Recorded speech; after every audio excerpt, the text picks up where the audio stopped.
capture the fish, and then you eat it. It seems a completely foreign concept, isn't it? Why would you do that? And there he is laying on the ground. Even then, the most notable thing about the bow was the size of the fish. They were bigger than most of the fish you can catch most other places. It was a while after that. I fished the river maybe once or twice or three times a year between about 1970 and say 1975 or something like that. Because I lived in Edmonton at the time, and I fished the bow obviously when I came down here. This is my wife Linda. This is one of the first times she went and fished the bow. That's a spinning rod. That may be the first fish she ever caught, because she did not grow up as a fisher person. It was something that I forced upon her. And so there's her first fish, and an interesting pair of glasses she's wearing. But it's always interesting to look, when you look back at something over a period of time like this, you notice both the things that have changed and the things that haven't. And as you see some of the pictures of the river, you may recognize places, but certainly I think you'll recognize that it really still looks pretty much the same. There are parts of it where there are now more houses and buildings around, the part up near Calgary for sure.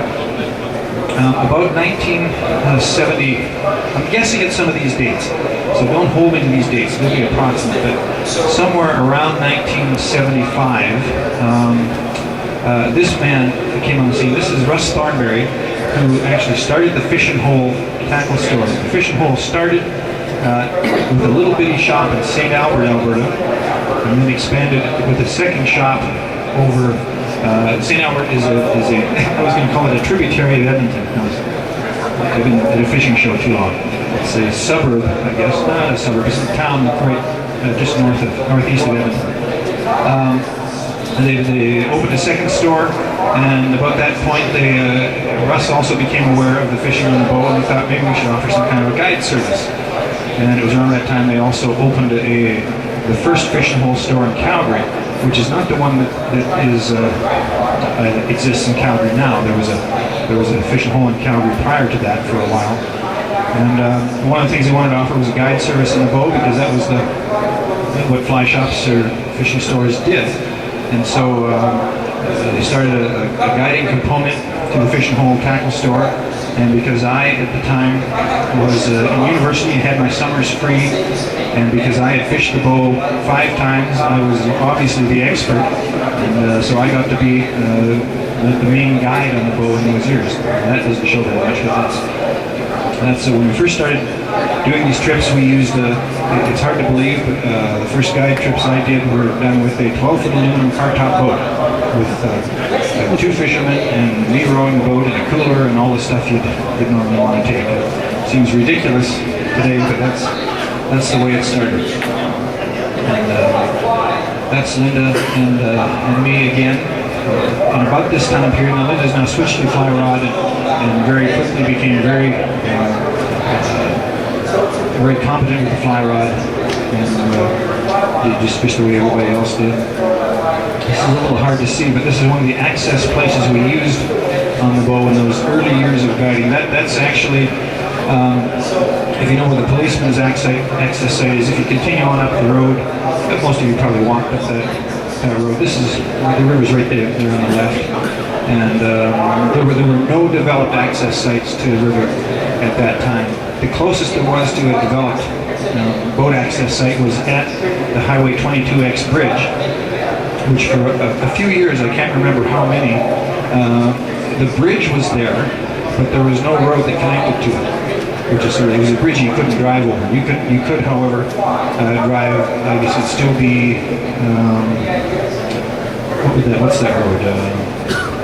Bow Bottom Trail? That the one? Yeah, and end up underneath that bridge. And we put the boat in there and float down 2 policemen's. And you had to take the boat out, just drag it up this little bank, and away you go. There's no boat ramps at all. So that's one of the reasons we use those little boats, because you had to do some of this sort of stuff. There was no backing the trailer into the water anywhere. It was just, you had to be able to drag the boat around. Because nobody had done this before. There was no, this was really the beginning of the commercial guiding industry on the river. And this is just, I put this in, this is some early clients People stayed at the Carriage House Inn the first few years that we ran guide trips, and I remember this couple from Pennsylvania came up one or 2 years to fish the bow. We used to put people there, pick them up at the hotel. That part pretty much stayed the same. Pick them up at the hotel, take them fishing, drop them off at the end of the day. And somewhere around this time, this would have been sort of late 70s, something that seemed significant to me happened. And I guess I should back up first by saying that the fishing, when I first started fishing the river, and even for the first few years that I spent guiding fishermen on the river, was almost entirely wet fly fishing. Streamers particularly, we fished leech patterns, and nobody had even seen a woolly bugger yet. It was kind of the main, most popular fly was a pattern called a marabou leech, and we fished that. And that was probably how 80% of the fish were caught. There were a few people fishing nymphs, stonefly nymphs, and that sort of stuff.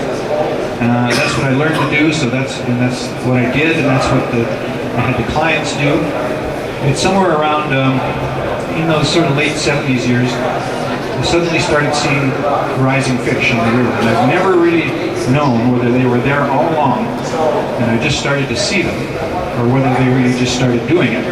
About the times when I started noticing it.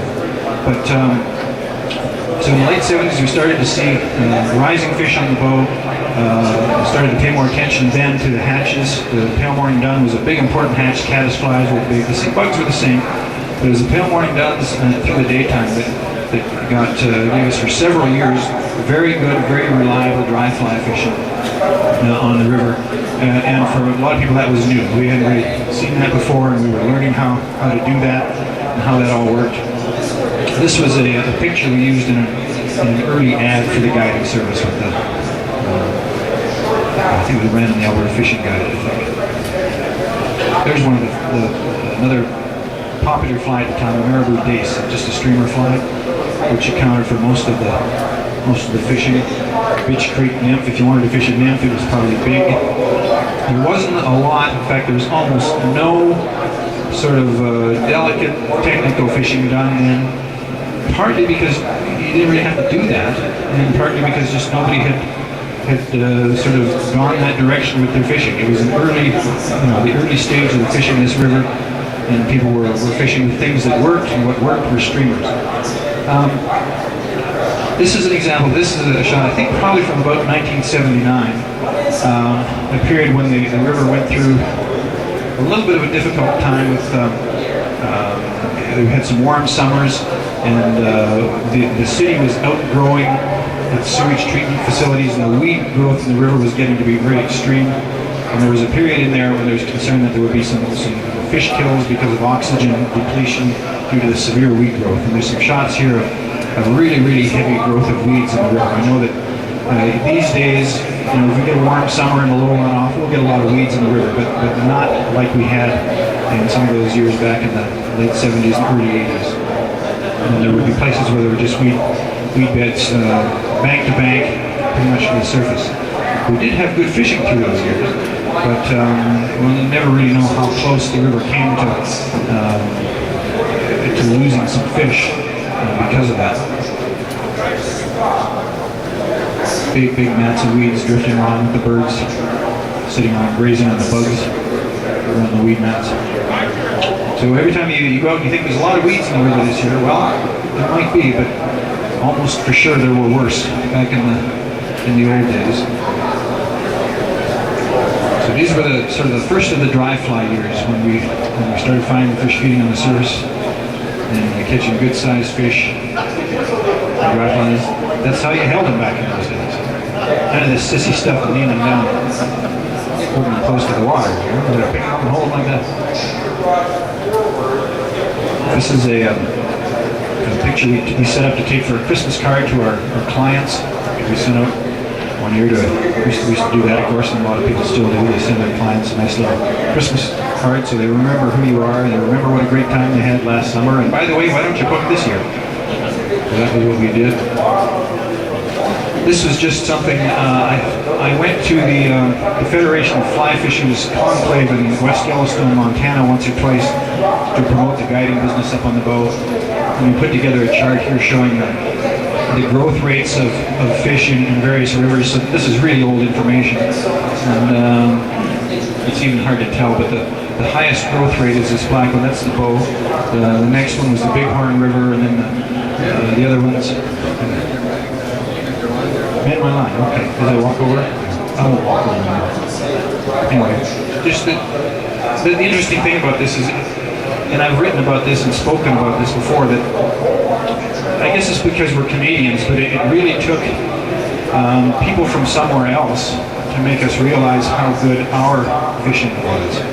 You know, when we look in we read the magazines, and the stories were always about rivers in the American West, the Madison and the Big Hole River, and all sorts of really, really great trout streams, and we thought, well, those are the really good rivers. I mean, but it wouldn't be possible that we would have rivers as good as those.